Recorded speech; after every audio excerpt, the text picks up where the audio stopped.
मध्य प्रदेश में लव जिहाद के मामलों को रोकने के लिए राज्य के गृह मंत्री नरोत्तम मिश्रा ने प्लान तैयार कर लिया है। इसको लेकर उन्होंने कहा कि मैरिज ब्यूरो और शादी कराने वाली संस्थाओं को शादी से पहले लड़का लड़की के दस्तावेज लेकर उनका पुलिस वेरिफिकेशन करवाना होगा। हम प्रदेश में लव जिहाद को रोकने के लिए गंभीरता से विचार कर रहे हैं।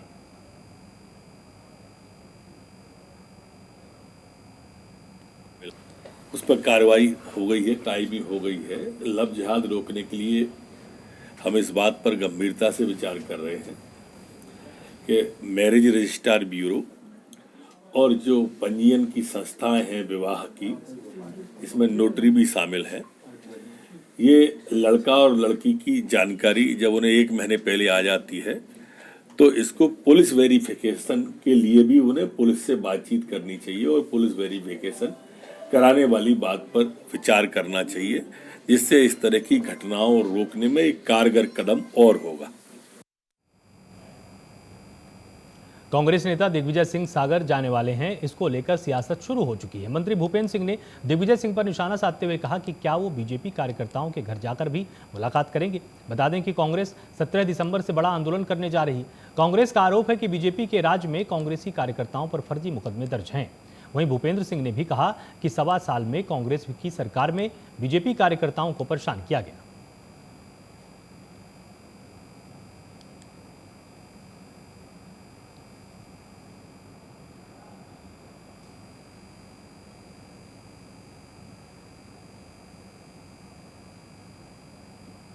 बड़ौदिया चौकी में एक एट्रोसिटी की झूठी शिकायत कराई गई थी, जो बाद में जांच में असत्य पाई गई।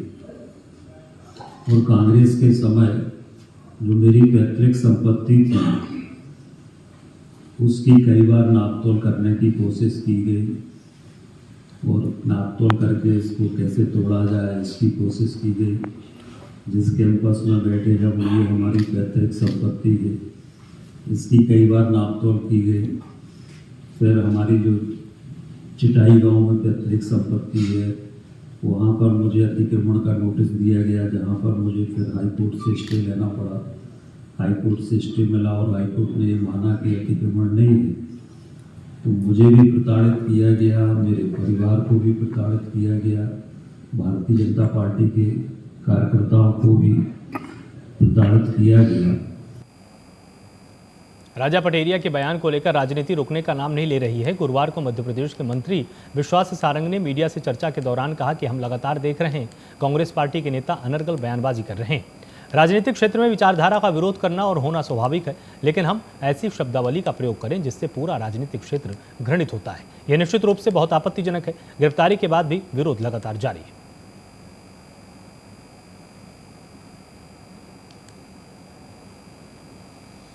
देखिए, हम लगातार देख रहे हैं कि कांग्रेस पार्टी के नेता अपनी जमीन खिसकने की परिस्थिति को देखते हुए लगातार इस तरह के अनर्गल बयानबाजी कर रहे हैं। वैसे ये बात भी सही है कि ये सीधे सीधे संस्कार से संबंधित विषय है।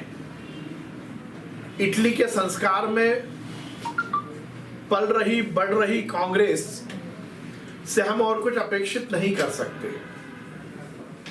राजनीतिक क्षेत्र में विचारधारा का विरोध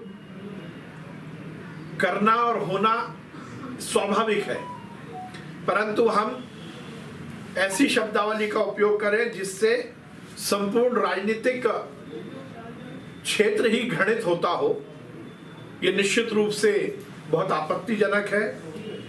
पहले राजा पटेरिया जी और अब फिर कांग्रेस के विधायक अर्जुन सिंह जी द्वारा इस तरह के बयान देकर यह स्पष्ट किया है कि कांग्रेस संस्कार विहीन है। राजनीति में इस तरह की शब्दावली का कहीं कोई स्थान नहीं है। जिले के प्रभारी मंत्री और मध्य प्रदेश सरकार के खनिज मंत्री बृजेंद्र प्रताप सिंह अपने 2 दिवसीय दौरे पर सिंगरौली पहुंचे, जहां उन्होंने नवगठित बरगवां नगर परिषद के अध्यक्ष उपाध्यक्ष के शपथ ग्रहण समारोह में हिस्सा लिया। वहीं कलेक्ट्रेट सभागार में कई विभागों की समीक्षा बैठक में वो शामिल हुए। अभी कुल मिला के स्टोर तो अभी नहीं चेंज हो रहा है, लेकिन हमारे यहाँ पे अभी ट्रांसफार्मर की कमी नहीं है। जल निगम की योजना से कितनी संतुष्टि मानते हैं समीक्षा के बाद? अभी मार्च 24 तक इन लोगों ने जल जीवन मिशन को कार्य को पूरा करने की बात कही है। उसमें से कुछ काम हमारे प्रगति पे हैं, कुछ अभी उसका सोर्सेज वगैरह को के कारण प्रॉब्लम गई है, तो इसलिए थोड़ा डिले हुआ है। लेकिन उसकी आज हमने समीक्षा भी की है और उसको 3 दिन बाद फिर से उसकी समीक्षा हमारे कलेक्टर साहब भी और हमारे जनप्रतिनिधि, हमारे विधायक वगैरह भी, और उसमें डिटेल में उसमें जाएंगे, उसके डिजाइनिंग को लेके और उसके वर्क को लेके।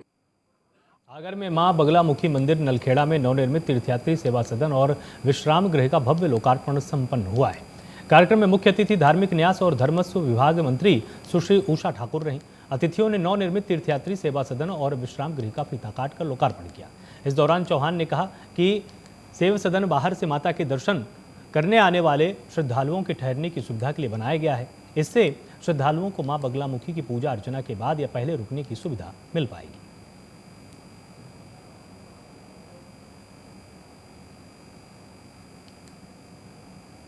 खबर बुरहानपुर जिले से, जहां जिले के समस्त थाना प्रभारियों को अवैध हथियार निर्माण, परिवहन और विक्रय करने वाले लोगों के विरुद्ध प्रभावी कार्रवाई करने के निर्देश दिए गए हैं। अभियान के तहत शिकारपुरा थाना पुलिस ने अवैध हथियारों की तस्करी कर रहे 3 आरोपियों को गिरफ्तार किया। आरोपियों के कब्जे से 7 अवैध पिस्टल और 1 रिवॉल्वर को बरामद किया गया है।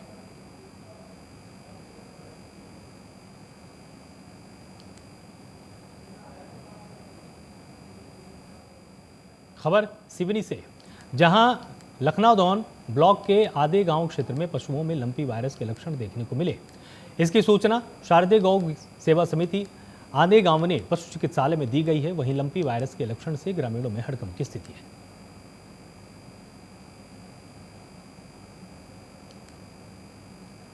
पशुओं के शरीर में थोड़े थोड़े ऐसे गांठ उत्पन्न हो जाते हैं, उसके हल्का बुखार भी रहता है, और जो गांठ है उसकी वो अगर प्रॉपर उसकी देखरेख ना हो पाए तो उससे फूट भी जाते हैं और घाव बन जाते हैं। उसकी प्रॉपर ट्रीटमेंट करने के लिए है कि अपन कुछ डिवर्मिंग करते हैं, और वैक्सीन भी अपने यहाँ उपलब्ध है। वैटी की इतना लार्ज स्केल में भी अपने यहाँ सप्लाई हो रहा है, साथ में 2-3 काम है, तो हम वैक्सीनेशन भी हमारा चालू है, LSD का भी चालू है पूरे फील्ड में। और जैसे जो संक्रमित पशु हैं उनका हम हमारे डिपार्टमेंट के द्वारा उनका समुचित उपचार भी किया जा रहा है, और काफ़ी हम लोग ने उपचार करके काफ़ी जिन पशुओं को लंपी वायरस LSD से संक्रमित पशु थे वो काफ़ी हद तक हम लोग ठीक भी किया हुआ है। और ये कंटिन्यूस हमारे जो डिपार्टमेंट के लोग हैं इसमें लगातार प्रयासरत हैं और काम कर रहे हैं। खेती किसानी में रासायनिक खाद के अत्यधिक उपयोग से किसान के खेत की मिट्टी का अपक्षरण हो रहा है। इसको रोकने के लिए शिवराज सरकार ने किसान के खेत की मिट्टी का परीक्षण करने के लिए हर गांव के हर खेत में एम्बुलेंस मिट्टी परीक्षण प्रयोगशाला सेवा शुरू करने जा रही है। इस खेत में एम्बुलेंस में कृषि वैज्ञानिकों के साथ कृषि अधिकारियों की टीम एम्बुलेंस में मुस्तैद रहेगी, जो किसान के खेत पर पहुंचकर किसान को ऑन द स्पॉट ये बताएगी कि आपके खेत की मिट्टी में कितना रासायनिक खाद है, उपयोग करना है या नहीं करना है। कृषि मंत्री कमल पटेल ने राजधानी भोपाल में आयोजित किसान उत्पादक संगठनों की कार्यशाला को संबोधित करके ये जानकारी दी है। मेरे खेत के अंदर जिस चीज की कमी है उसको पूरा करने के लिए रासायनिक खाद डाले जाते हैं। ये जो चीज की पोटास है, ये है, उसकी देना है, लेकिन किसकी उसकी अधिकता फिर भी दिया जा रहा है।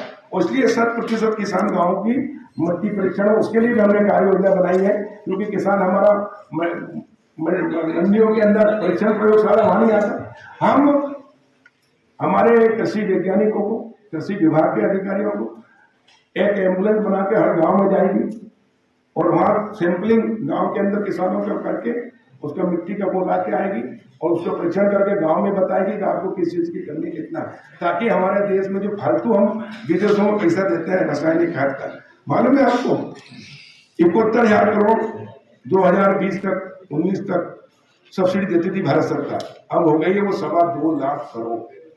जब DAP 1900 में मिलता था, विदेश से जो आते थे, तो 1200 में किसान को देते थे, 700 रुपये सब्सिडी देते थे। अब तो हो गया 3900 का, 4000 का, फिर भी किसान से लेते 1350, यानी 150 बढ़ाया, वो 2500-2600 रुपये बोरी सब्सिडी भारत सरकार देती है। यूरिया 266 में किसान को देते हैं, वो आ रहा 2500-2700 का, पूरी सब्सिडी भारत सरकार दे रही है। ये लाखों करोड़ बाहर जा रहा है, वो अंधाधुंध डाले जा रहे हैं, मिट्टी भी खराब कर रहे हैं, पर्यावरण भी खराब कर रहे हैं। और इसलिए इसका भी संतुलित जितनी आवश्यकता है उतना, उसके लिए भी हमने प्राकृतिक खेती का भी शुरू किया है, जैविक खेती की है, गोबर के खाद बनाकर, गोमूत्र से दवाई बनाकर, वनस्पति से दवाई बनाकर खेती करें शुरू से, तो शुद्ध अनाज होगा तो पूरी दुनिया आज कोरोना के बाद प्राकृतिक और जैविक उत्पाद की मांग है और रेट भी अच्छे मिलेंगे। तो ये इस प्रकार हम इस देश को इन दोनों योजनाओं से गांव को आत्मनिर्भर बना सकते हैं, किसानों को आत्मनिर्भर बना सकते हैं, मजदूरों को रोजगार दे सकते हैं और देश की तरक्की बदल सकते हैं। उस बदलने में तरक्की आप सबकी बहुत बड़ी भूमिका है। बालाघाट में आयुष मंत्री रामकिशोर कावरे ने सीईओ, पीसीओ, सचिव और रोजगार सहायक के एक दिन के वेतन काटने के निर्देश दिए हैं। दरअसल जन सेवा शिविर में चलाई गई योजनाओं के संबंध में मंत्री ने इन सभी से जानकारी ली थी, लेकिन कोई भी योजना का जवाब नहीं दे पाया, जिस पर नाराजगी जाहिर करते हुए मंत्री ने एक दिन का वेतन काटने का निर्देश दिया।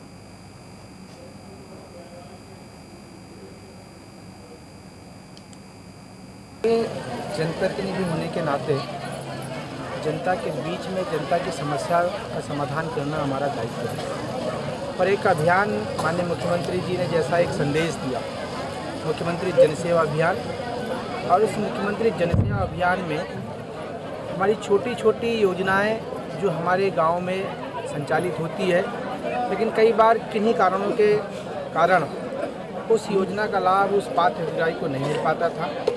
हमने जब ये अभियान चला, इस अभियान के माध्यम से हम उस हितग्राही तक पहुंचने की कोशिश भी किया और उसको लाभ दिलाने का काम किया।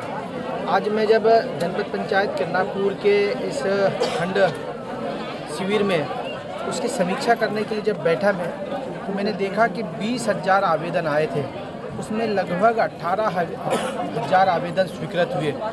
मतलब इस अभियान में, एक महीने के अभियान में हमने 18,000 लोगों को उसका लाभ दिला दिया। एक बड़ा हमने काम किया, हमारे जनता के बीच में हमारे अधिकारी, हमारे कर्मचारी और हमारे जनप्रतिनिधियों ने काम किया।